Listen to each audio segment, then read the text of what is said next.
भगवान ने विचार किया, भगवान ने विचार किया भीमसेन की प्रतिज्ञा कैसे पूरी होगी। क्यों? क्योंकि मैया देखेगी इसका शरीर पूरा वज्र का हो जाएगा, फिर इसे भीमसेन मार नहीं सकता। दौड़ करके भगवान गए, और जब दौड़ करके भगवान गए तो कहते हैं दुर्योधन केलाओं के वृक्षों के बगल में छुप गया, वृक्ष थे उसी में जाकर छुप गया। भगवान ने आवाज लगाई, भैया कहाँ जा रहे हो विवश होकर के? दुर्योधन ने कहा मैया के पास में शरण करो, अब बालक नहीं हो, अब सब समझते हो, मैया के पास में जा रहे हो, अच्छी बात है, कोई बात नहीं है, कम से कम गुप्ता मुंह तो ढांक लेना चाहिए। कहते केला का पत्ता लिया और लेकर के चल पड़ा। जैसे मैया के पास में गया, मैया मैं आ गया, बेटा आ गया। और कहते जैसे ही गांधारी ने अपनी पट्टी को खोला तो जैसे ही नजर पड़ी दुर्योधन के ऊपर पूरा शरीर वज्र का हो गया, तो वज्र का शरीर हो गया। मैया की जब आंखें फिर टिकने लगा तो मैया ने देखा कदली का पत्ता पहने हुआ, अरे दुर्योधन तूने तो सर्वनाश कर दिया बेटा, मैंने तो तुझसे कहा था कि विवश होकर के आना, तूने क्या कर लिया। तब दुर्योधन ने कहा मैया मैं तो विवश कर ही आ रहा था, पर वो बीच में कृष्ण मिल गया और उसके कहने से मैंने उदाहरण कर लिया।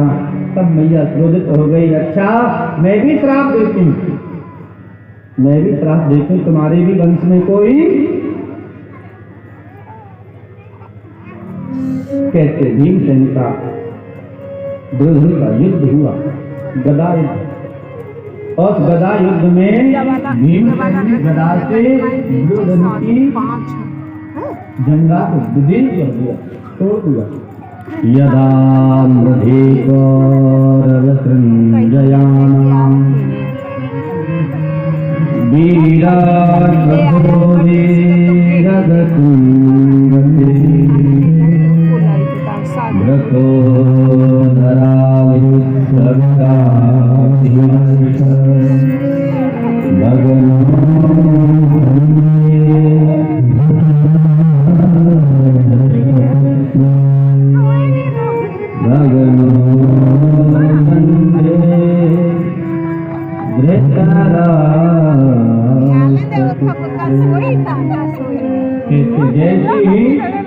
दुर्योधन की जंघा को भीमसेन ने विदीर्ण किया, पांडवों की विजय हो गई, जीत हो गई पांडवों की।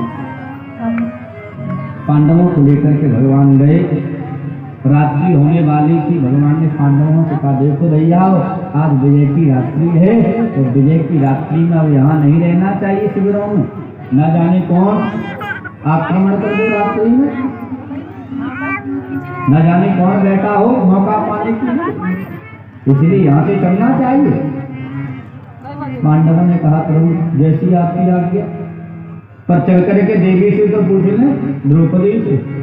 द्रौपदी के पास में गए, द्रौपदी से कहा, और जाकर के कहा तो द्रौपदी ने कहा मैं कैसे जा सकती हूँ, और फिर युद्ध तो आपने किया, युद्ध मैंने तो किया नहीं, तो मैं मुझे जाने की तो कोई आवश्यकता नहीं है, तो फिर मैं जाऊं साथ में चलूं तो कैसे चलूं। ये 5 पुत्र सो रहे हैं, इनको छोड़ करके कैसे साथ में चलूं। भगवान ने कहा अब इसको छोड़ दो, क्यों? क्योंकि अभी किंतु परंतु करने लगी, किंतु परंतु कर रहे इसलिए छोड़ो उसे।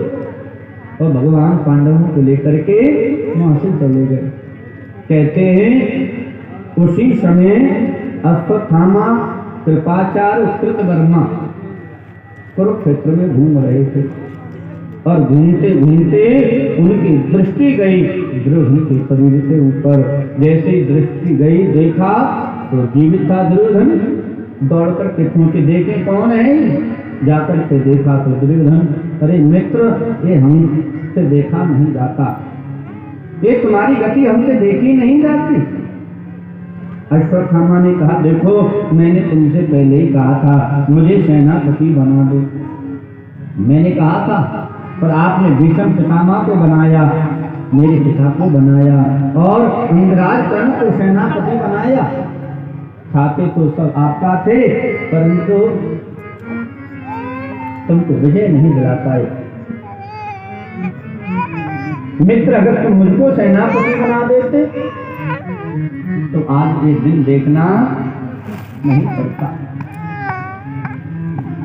दुर्योधन ने भी कहा, मित्र मुझे मरने का कष्ट नहीं, मेरे 99 भाई मर गए हैं, इसका भी मुझे कष्ट नहीं है। बस कष्ट इस बात का है कि हम 100 के 100 नष्ट हो गए, 99 तो मर गए हैं, मैं भी किनारे पर बैठा हूँ, पर 5 पांडवों में से कोई मरा नहीं। अगर एक ही पांडव मर जाता तो मेरे हृदय को तसल्ली मिल जाती, मेरे हृदय को शांति मिल जाती। तो रही बात सेनापति की, तो मैं तुमको आज ही अभी कौरवों का सेनापति बनाता हूँ। अपने दिमाग से रक्त लिया और लेकर के अश्वत्थामा का तिलक कर दिया। बड़ी बड़ी लंबी चौड़ी बात की थी अश्वत्थामा ने, और कहते हैं जैसे ही दुर्योधन से थोड़ा दूर गया तो अश्वत्थामा विचार करने लगा, जिन पांडवों को भीष्म पितामह नहीं मार सकी, जिनके कर्तव्य पर हमेशा इच्छा मृत्यु का वरदान था, तो भला अश्वत्थामा तुम कैसे मारोगे?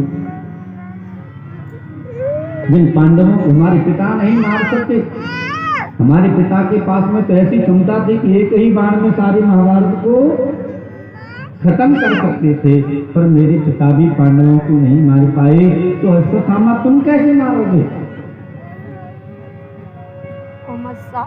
हमारा मित्र इंद्राज कर्ण प्रतिज्ञा कर करके मर गया, वो भी नहीं मार पाया, तो भला मैं कैसे मारूंगा? सोच के रात्रि हो गई, और जब रात्रि हुई तो अश्वत्थामा ने देखा, क्या कहते हैं, रात्रि में देखा उल्लू कौवे को मार रहा है। हमारे यहाँ से उल्लू काक न्याय कहते हैं, उल्लू कौवे को मार रहा है। तो उसने देखा ये ठीक है, मैं पांडवों को सामने से मार नहीं सकता, पर मैं पीछे से तो पांडवों को मार ही सकता हूँ, पीछे से तो मैं पांडवों को खत्म कर सकता हूँ।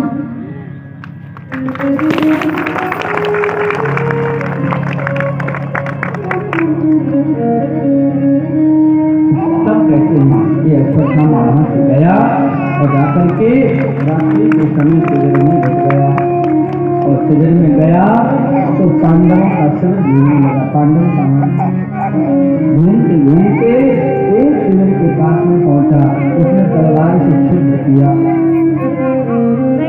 और जैसे तलवार से छिद्र किया तो पांडवों के आसनों पर, बिछौनाओं पर, वस्त्रों पर पांडव नंदन सो रहे थे। देखा तो बड़ा प्रसन्न हो गया, अरे मैं तो देख रहा था कहीं मिल नहीं रहे थे, अरे ये तो यहाँ सो रहे हैं। धीरे से अंदर गया और अंदर जाकर के अश्वत्थामा ने पांडव समझ करके पांडव नंदनों का सिर घर से अलग कर दिया, सिर अलग और शरीर अलग। मन में विचार आया, मैं जाकर के कहूंगा दुर्योधन से मैंने पांडवों को मार दिया, वो सबूत मांगेगा तो मैं सबूत कहां से दूंगा, इसलिए सिरों को लेकर के चलूं। उसने सिरों को लिया, लेकर के निकल पड़ा, लेकर के निकला। कहते भोर होने लगा, भोर हो ही रहा था। अश्वत्थामा पहुंचा दुर्योधन के पास, मित्र जिस काम को आप सब नहीं कर पाए, आपकी सेना नहीं कर पाई, मैंने इस कार्य को कर दिया, मैंने पांडवों को मार दिया, मैंने पांडवों को मार दिया। दुर्योधन को बड़ी प्रसन्नता हुई।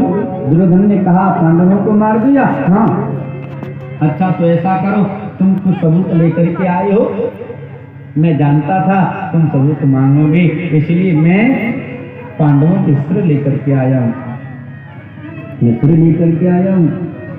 तब दुर्योधन ने भीमसेन का सिर मांगा और भीमसेन का सिर मांगा तो पांडव नंदन का भीमसेन के पुत्र का सिर ला करके दे दिया। और जैसे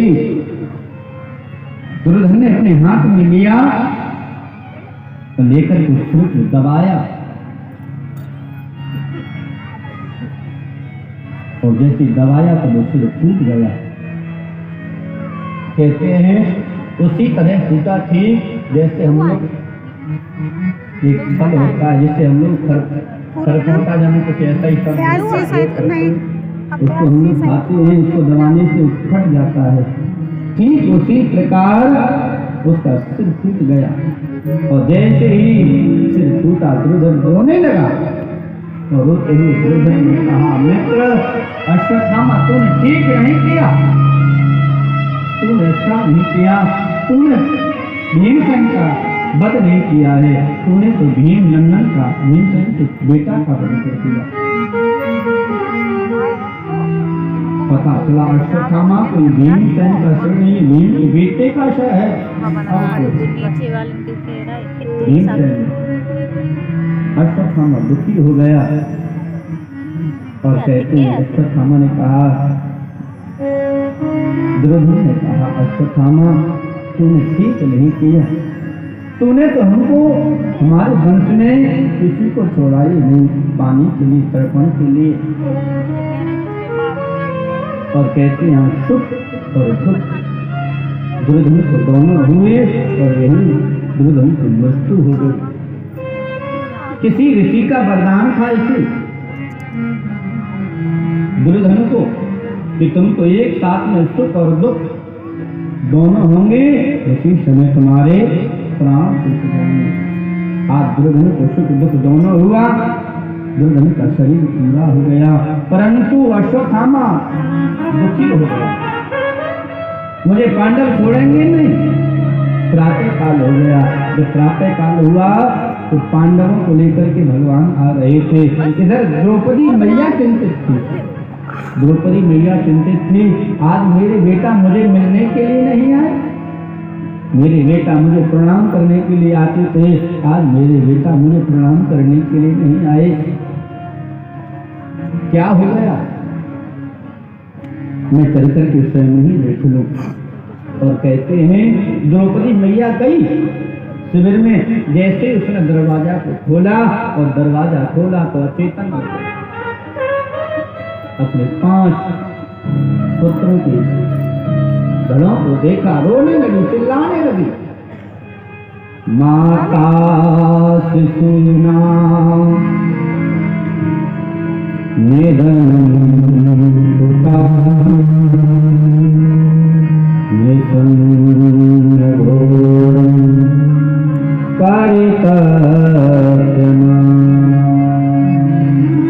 रोने लगी द्रौपदी मैया। रोते रोते द्रौपदी मैया ने कहा, मेरे बेटाओं ने किसी का क्या बिगाड़ा, मेरे पुत्रों ने किसी का क्या अहित किया, मेरे बालकों ने तो युद्ध भी नहीं किया, जब मेरे बालकों ने युद्ध नहीं किया तो मेरे पुत्रों के साथ में ऐसा बर्ताव क्यों? रोई रही थी। श्री वल्लभाचार्य जी महाराज लिखते हैं, द्रौपदी किसके लिए रो रही है? अपने पुत्रों के लिए। द्रौपदी जानती है मेरे पुत्रों का जो होना था तो हो गया, मेरे पुत्रों को मरना था वो तो मर गए, परंतु जीवित अश्वत्थामा का क्या होगा? पांडव ना जाने कौन सी इसकी दुर्दशा करेंगे। तो कहते हैं द्रौपदी मैया अपने पुत्रों के लिए वन नहीं कर रही, अश्वत्थामा के लिए वन कर रही है। और तब तक तो अर्जुन जी महाराज पहुंच गए। अर्जुन जी महाराज को जैसे ही पता लगा, द्रौपदी के सामने प्रतिज्ञा कर ली, द्रौपदी बालकों का अत्याचार चाहे स्वर्ग में हो चाहे पाताल में, मैं लाकर के तेरे समक्ष खड़ा कर दूंगा, तेरे सामने लाकर के खड़ा कर दूंगा, तुझे जो दंड देना हो, तुझे जो दंड देना है। इतना कहा और भगवान रथ पर बैठा निकल गए। जैसे अश्वत्थामा को पता चला मुझे अर्जुन मारने के लिए आ रहा है, रथ में बैठ करके अपने प्राणों को बचा करके भागने लगा, दौड़ने लगा। भगवान ने भी अर्जुन के रथ को अश्वत्थामा के पीछे लगा दिया। आगे आगे अश्वत्थामा का रथ है, पीछे पीछे अर्जुन जी महाराज का रथ है। देखा और देखने के बाद में अश्वत्थामा ने विचार किया कि मुझे छोड़ेगा नहीं, मुझे मार डालेगा, इसलिए अपने मरने से बचने के लिए इसने अर्जुन जी महाराज के ऊपर ब्रह्मास्त्र का प्रयोग कर दिया। यावत्